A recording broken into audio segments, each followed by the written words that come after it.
Good afternoon, everyone. Welcome. I'm Rabbi Bill Hamilton. It's an honor to welcome you to Kehillath Israel. And we're particularly grateful that Adam Sandel and Michael Sandel are here in conversation on a very important and timely subject, happiness, how to realize it, and why it is so elusive in realizing it in today's world. So we're very thrilled to be offering this experience in conjunction, collaboration with our fabulous federation here in Greater Boston. So the friendship aspect in particular of your work is incredibly powerful to me. And it's a thrill for a parent to be the student of his son. So I guess I owe Adam the thanks for that.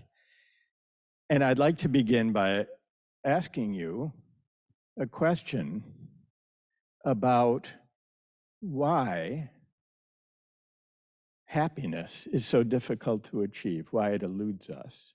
We think of happiness as achieving our goals, succeeding in achieving our goals. And if one goal doesn't satisfy us, we think, well, maybe I need a different goal. And I seek to achieve that. The big teaching of your book, Happiness in Action, seems to be that way of thinking about happiness, achieving our goals, is flawed. You write in the book that you came to this way of thinking about happiness in part by reflecting on doing pull-ups and competing to be the world champ, which is about as goal-directed an activity as I can imagine. Well, one thing that we're all very familiar with, I think, is how fleeting our goals are, that we anticipate some state of the world that lies ahead of us, that we're going to achieve. And once we're there, our life is somehow going to be better, or maybe even finally justified. Going back to 2015, I fought hard to get the record, came up short once, finally broke it. This was when 50 pull-ups in 1 minute was the record. Some US Marine had done it, and he was like a ninja warrior guy. And I had seen him on TV, and he was impressive. But I said, I think I can beat him. So I got to 51. And you can imagine how excited I was after all of this training. But not more than 2 months later, some Italian guy reached 53. And then some Bulgarian guy reached 54. And that was like 2 weeks after the Italian guy. So I said, wow, I'm back to the drawing board. Accomplishments are fleeting. I've been going back and forth. I got 68 pull-ups, which was my greatest achievement. That too in 2020. It lasted for a couple of years, but then that too was taken down by a man from China. So he now has 74. And the more you do this, the more you realize, well, what really motivates me? What am I doing here? There is something that still motivates me, something I love about the activity of doing pull-ups. I said, no, it's really about the journey. It's not the outcome. Don't get too hung up on the endpoint. The journey, the qualities of character is something you carry with you throughout your life. It doesn't just end when the competition is over.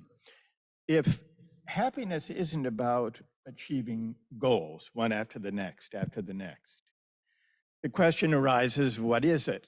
So self-possession can be distinguished, I think, from self-confidence. And that's very important to understanding self-possession as integral to appreciating activity for the sake of itself and not for the sake of a goal. I think we can sort of catch a glimpse of the connection here between friendship for its own sake and a certain kind of self-possession. And I suppose post those photos on Instagram, tell our friends, would this be an example of engagement with nature of the superficial kind? And if so, what's the real thing? Well, I suppose I'd have to see what the photos look like. If they're well composed and thoughtful, maybe it is a deeper engagement. But engagement with nature, coming to understand the world that we don't make, but that confronts us, is somehow distant and our own at the same time. That's what I mean by engagement with nature. Learning to see the world not simply as a world that exists out there, independent of me, independent of what I think and do, but I think often it's superficial. You go somewhere because you've heard that's the spot to go. You post it on Instagram to show your friends, hey, look where I was. In fact, you go there for the Instagram photo rather than for the place itself. I mean, that's a more superficial engagement with nature, with the larger world. Did you ever encounter fear in writing this book? The fear, I think, was more associated with the risk of writing something personal and putting my own thoughts and anecdotes on the page and exposing them, I guess, was the greatest trepidation that I had. Adam, I wanted to ask you, I imagine people want to hear, before we adjourn, at least some words about how we can, in our lives, achieve happiness if we take your teaching to heart. So simply opening the door in the evening to greet a peaceful sunset does so too. It can encourage us to recognize a meaning higher than our achievements and goals. In the crimson sphere of light descending beneath the horizon, in the golden clouds moving quietly toward us, we may encounter the brilliance of a life whose final outpouring is for us, the survivors, to receive and carry on. Or we may meet the end of today's journey, whose last rays, carried our way by the drifting clouds, remind us silently that tomorrow begins the next chapter. The potential for adventure and new life is right there in front of you. Appreciate what lies outside your door and make something of it. Run, walk, climb the highest hill in town, and look out onto the horizon. And if that's not enough, run up as fast as you can. Do push-ups till your arms scream. You don't have to do that. Easy, that's easy for you to say. I think on behalf of all of us and everyone watching, what an incredible privilege it was both to learn from you, but also to kind of witness as you started this intergenerational conversation. So thank you both.